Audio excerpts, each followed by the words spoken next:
Okay, you're all set. Hello, we are here in the discussion session for the College-Wide Workshop. We have two excellent panelists, Vanessa Sochat and Elaine Raybourn. We are going to discuss developer productivity, especially in these times where most of us are working from home. I'll let the panelists introduce themselves. Vanessa, do you want to go first? And could you, Siva, just get their consent first, if you don't Yes, mind? please. Yeah. We'll take this out. Introduce yourself, if you can also consent for recording and having this on YouTube, that would be great. I consent. I consent. Okay. Vanessa, do you want to go and introduce yourself? Sure. Hi there. I'm Vanessa Sochat. I'm a research software engineer at Stanford and the Stanford University Research Computing Center. And I do a lot of open source development. I really love container technologies and application programming interfaces. I do actually a lot of web development, so I do a lot of stuff in cloud. And I really love thinking about open source and communities and communication and how people work together. And as a full-time remote employee, before COVID, I've done quite a bit of thinking about, developer happiness and productivity and what all these things mean. So I'm really excited to be here today and be talking about it. Okay, great, welcome. And Elaine, you want to go next? Yeah, thank you. So, hi Siva, Vanessa, and everybody. I'm Elaine Raybourn. I'm a social scientist at Sandia National Laboratories in the Human Systems and Statistics group. My department is Applied Cognitive Science. And I actually really love virtual work as well. I've been doing this for 14 years. A lot of my work has been embedded in other teams. And so I've worked in France and in Germany and in the UK with different laboratories. Currently, I'm a PI for the ECP Ideas team. And we do some work for developer productivity. We have a poster session actually that you should check out. It's on upgrading team practices. And we also have a tea time that we'll be doing on teams that play together, stay together. So I'm really excited to be here too and talking about virtual work and how we can make it better and be just more productive as individuals and teams. Yep. Thank you, Elaine. Thank you both for taking the time and doing this, having this discussion recorded. So let me start so I have read both your white papers. I would like to thank you for participating in the workshop. There are some common themes that resonate between both the white papers, both of your white papers. So let me start there and ask you about strategies for working remotely. What are your primary strategies, and based on your white paper or in general from your past experience and what you're doing currently? Elaine, you want to go first? Sure. So, I too have been working remotely very long, for about 14 years. And it's really been different for me working remotely before everyone went to virtual work due to COVID-19, the pandemic that we're experiencing right now. And one of the major differences was that when I've been a remote worker or virtual worker outside of everyone being at the laboratory, it's really got a different feeling. And now I really feel like in our electronic communication, it almost seems like it's really a crowded room. It's like we're just focusing on using that medium to communicate. And so in a sense, that's a very degraded channel, and the experience is not as robust as it would be in face-to-face. And so I really believe we have to have strategies as we think about working remotely and working with each other, especially as we're all kind of crowding on these particular channels. So that's one change that really I discovered as I was going through this. And so the other thing that I'd like to mention is that I really believe it's important that we unlearn some old habits. And so as a remote worker for 14 years, there were some things that I was doing that worked really well for me. But now that I have other team members that are also working remotely, I've decided to change a lot of practices so that it's something that I can share with them, and I'm learning new things, and it's really fantastic. So we're really making the most of the situation. It's unfortunate that we find ourselves in a situation of virtual work where it was largely unplanned. And for a lot of us, it feels really imposed. And so that's really why it's important to have strategies, to think about ways that you can take back your life, you can take back your time, to realize that you have a lot of agency and control over your day, and make the most of it so that you're really a productive team. Yeah, yeah. Thank you. Vanessa, I see you have what are the wants for future remote working? Do you want to chime in? Yeah, so I guess, can I still sort of answer the original question about Yes. sort of remote Yeah. work? Yeah, I wrote 2 white papers, so well, I guess we can go back and forth. So the way I think about remote work, it comes from the perspective, it's a little bit different than Elaine's, because my perspective is someone who isn't really a part of a very complicated team. Most of my work is very independent.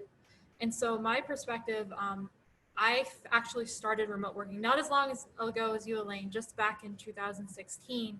And I found myself in this new kind of position where it was just so quiet and it felt really, really lonely. And you kind of look at your colleagues in the office because, you know, it's not a remote first environment. And all of those face-to-face interactions and, you know, going to lab meetings for labs and talk to people, they're just totally gone. And also gone are sort of the sort of expectation that your employer or someone else in your group will help you to grow and will help you to learn. And so what I've learned over these past couple of years is that remote working productivity really comes down, at least for me, you know, it may not be for everyone, but for me, it came down to figuring out how to maximize my happiness. So I would say that developer productivity really means developer happiness, because when you take care of yourself, when you have strategies for, like Elaine was talking about, for, you know, communication and setting your own goals, that's really when you can be maximally productive. And I could sort of go into a lot of sort of specific things. For example, you know, setting your own goals, establishing your routine. So, you know, you may decide to wake up and do some work first in your pajamas and be like really stinky, and then take a run for a break. And everyone's routine is going to vary a little bit, and that's okay. And you have to find what works for you. And it's also okay sometimes to like have a day where you try a routine and it totally sucks and you never want to do it again. But, you know, you tried it and you can try something different the next day. And so that's another important thing to note, is that it's really important to have self-compassion, to be forgiving, realizing that there's incredible challenges with a new environment, new routines, and that you're not always going to get it right. So that's sort of my general take on remote work. Now, in terms of future wants for remote software engineering, I think this is a really interesting topic, because if you think about it, before everyone sort of went remote with COVID, there was a lot of responsibility in terms of routine on the employer. So like you had to be at work, or, you know, most of the time you wanted to be at work by a particular time. When you got there, there was a place for you to get coffee. There was you know, lunchtime, and maybe you'd go out and get lunch with your colleagues. There were different sort of structure and places to go around the office. Like even just the act of like getting up and showering and going to work in the morning, it's sort of like is this routine that is, it's this lovely routine that's given to you by your employer. You know, if you're super lucky, you have like an awesome, you know, eatery or cafeteria or something that you can look forward to going to. And what's kind of happened is that responsibility for creating the routine is totally shifted now onto the remote worker. And it's tiny things, but it's things like, you know, you can't just go to a magic room and have all the coffee choices that you want. And you can't just like walk out and have these awesome eateries. And so I'm thinking the kind of strategies I'm thinking about for the future are like, how can an employer still be responsible to help an employee create some of these routines while they're at home, without it, you know, without the burden right now being totally on the employee, who not only is dealing with themselves and their work, but now they have their family and, you know, the impending doom of the corona apocalypse.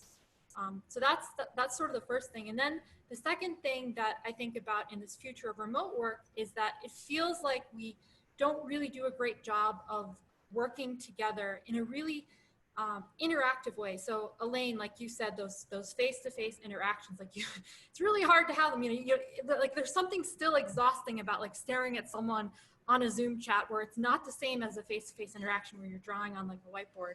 And so I've actually seen this already happening with services like GatherTown, but we actually need sort of more immersive virtual environments where we can like pretend that we're like walking to work and maybe we can still get coffee with colleagues. And I think that's going to come with time, especially if COVID doesn't go away anytime soon. So there's definitely a lot of room for technological innovation there. So I'll stop for now. That's very good. In fact, it leads to my next question to Elaine, actually. Is Elaine actually wants to do team of teams in this environment. For me, even having these small teams is becoming a challenging problem, and you want to even expand more. So can you elaborate? Sure. Actually, I really appreciate, Vanessa, that you mentioned the differences between our interviews, and this is really great that we're being interviewed together, because a team of teams is this idea of a loose network of or flat network of teams that are integrated and work together.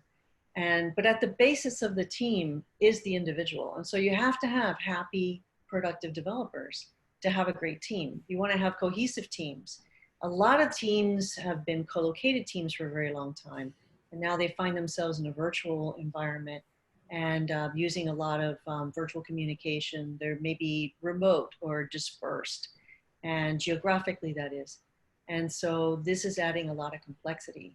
And the Exascale Computing Project is a very large project that's characterized by many teams. And so we do want to get to the point where we are working as teams of teams, where we have individuals, developers or team members that are sharing information across teams, where we're not working solely in specific silos, but we're able to share ideas, we're able to communicate. We may even share team members. We're in each other's repos. Our code is touching other code.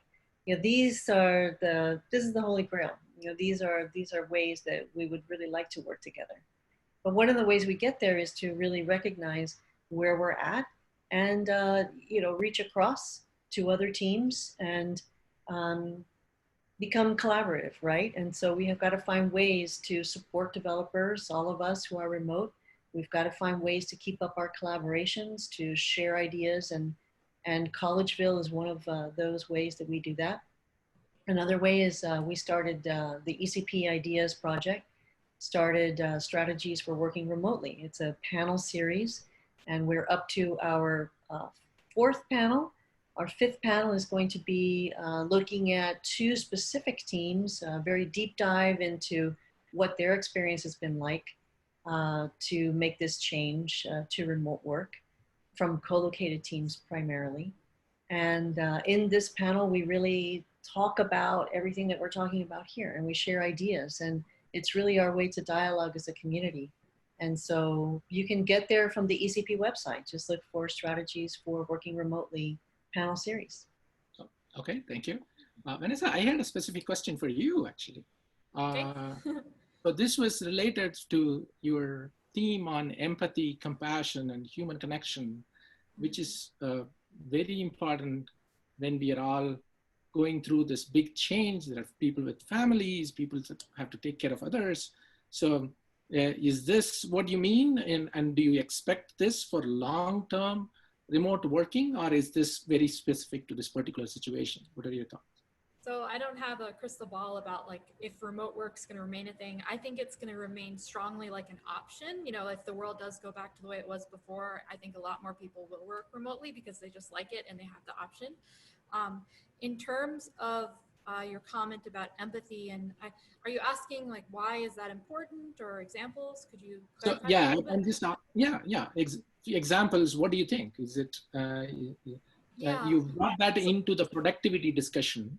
So I talked a little bit about having self-compassion for yourself, but the thing about remote work, especially when there's asynchronous communication, is you have to kind of look at all the options that there are out there. So, you can talk to someone on Slack, you can send them emails, you can call them on the phone, you can talk to them face-to-face, you can talk to them on Zoom without having the video on, and decide what communication works for you for different use cases. So I've seen people get very overwhelmed very quickly with always having to be available on a Slack or on the, or needing to be seen in a video call when maybe they just woke up and oh my gosh, and they haven't showered yet, and that's terrible.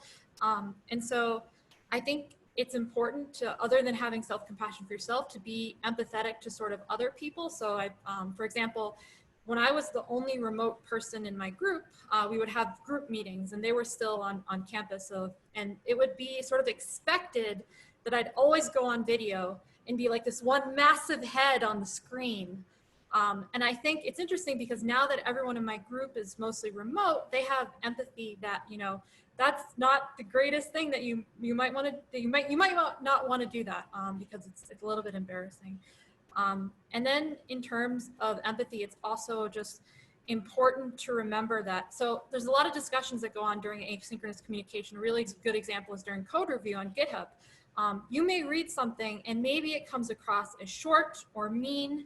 And on the one hand, it's important to try to ask questions about the other person. So are there differences in culture? So for example, in code review in different cultures, the Western way of doing it is to sort of wrap everything in niceties. Like, oh, you did a really good job here, but you might want to look over here, versus in a different culture that's not Western, they may just be more direct and be like, okay, this is the first issue, let's fix this, have you considered this? And it can come across as being mean. And so it's important to sort of be like, could this be a cultural thing? Did this person really intend to have this tone? On the other hand, you have to be super careful about what you say, because you may, there's, what do we have online in these communications? We have like emojis. It's not the same as obviously me talking to you right now. So you have to be very careful about what you say and make sure that nothing that you say can be interpreted as like, potentially mean for someone else.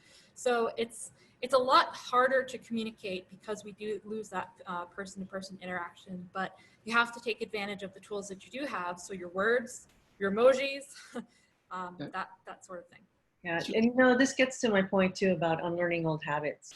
And I think we as communicators, as human beings, we love face-to-face. It's such a rich channel. It's amazing, but we become really reliant on it too. And so when we are dealing in the electronic communication channel, we need to really think about, as Vanessa said, all of the different ways that we can communicate asynchronously, synchronously, different technologies, different times. So it's really interesting how, we become lazy, I think. We rely on our bodies to communicate a lot. And it's exciting and it's wonderful to do that.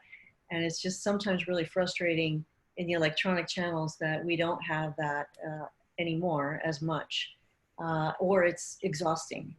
And so I too look forward to virtual technologies where, we are really making use of some great immersive technology in the future to support remote work. Not just entertainment. that would be really great. Yeah. So, but still turning that on and off would be when to turn it on. Yeah. You've got to have the ability to do that too. Exactly. I think it's really interesting that a lot of the things that we're talking about really come down to having a locus of control. So right. Your productivity can feel like it goes out of whack when you have too many things going on at once and you sort of lose track, and communication gets stressful when you have too many avenues and you can't, really connect with a person like you like. So it feels like a lot of these routines and strategies that remote workers need to form really comes down to being like, okay, here's my plan for like when I wake up in the morning, or here's my plan when I'm, when I'm reviewing an issue on GitHub, and that sort of, does that make sense? That makes total sense. Yes. Yeah. This has been a great conversation. Thanks for both of you. Do you have any final thoughts, Elaine? Sorry, just one. And that is that with regard to a strategy, your strategy can also be about your attitude. So a strategy about the way that you're going to perceive your agency, your locus of control. Thinking about that, I think, is really helpful too. So it's not just strategy for being productive or strategy for being happy, but it's a strategy for what you're going to bring to the situation. Great. Yeah, thank you. Vanessa, any final thoughts? Yeah, I'll just finish by kind of summarizing that, we can take responsibility for the communication channels that we prefer. We can take responsibility for our goals and for our work. And I think something that's even harder to do now that we're remote, which people should think about, is just that it still is okay to say no sometimes. You don't have to say yes to everything. And it's also okay to say not anymore. So it could be that when you transition from your non-remote role to a remote role, now you have a bunch more responsibilities that you didn't have before, and things that you previously said yes to, you kind of need to step back a little bit. And that's okay, because that's also practicing self-compassion. Actually, that is a great final thought to end with, right? It was very nice talking to both of you. And thank you for taking the time and submitting the white paper and the discussion. Yeah, thanks. Thank you. We appreciate it. Of course. I don't know how to